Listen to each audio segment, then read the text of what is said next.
अरे हम के देखाओ मत देह रंगदारी नहीं तो सुनो बेटा पड़ जाई भारी। अरे हम के देखाओ मत देह रंगदारी नहीं तो सुनो बेटा पड़ जाई भारी। संकी जे भेजा तो यही जाला साग दे संकी जे भेजा तो यही जाला साग दे। ओई सोवान बेटा बिचो हिस्से फाड़ दे ओई सोवान बेटा बिचो हिस्से फाड़ दे ओई सोवान बेटा बिचो हिस्से फाड़ दे ओई सोवान बेटा बिचो हिस्से फाड़ दे।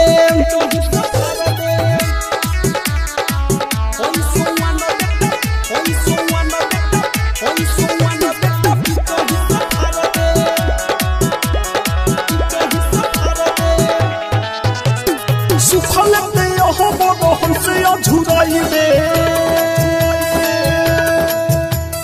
मादे जो बोला हाकम तो माही माची लोई दे।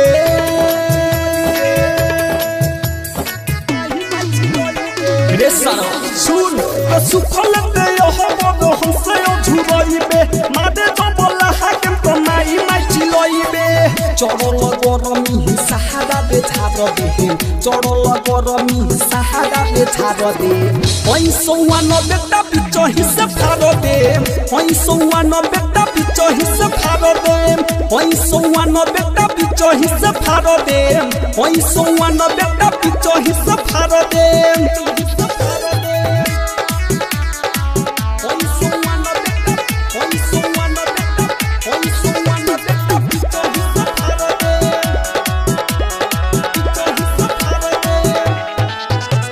ये सके सोल्डर के देखा हूँ गुनाली एक जाति में कंटे फाट जाई जाली।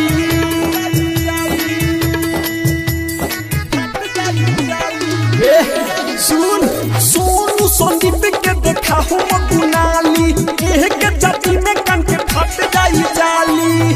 तोरा जसलोही का के तरुआ लेखा तार दे तोरा जसलोही का के तरुआ लेखा तार दे। ओई सोवान बेटा बिचो हिस्से फाड़ दे ओई सोवान बेटा बिचो हिस्से फाड़ दे ओई सोवान बेटा बिचो हिस्से फाड़ दे ओई सोवान बेटा बिचो हिस्से फाड़ दे। लक्ष्मी रिकॉर्डिंग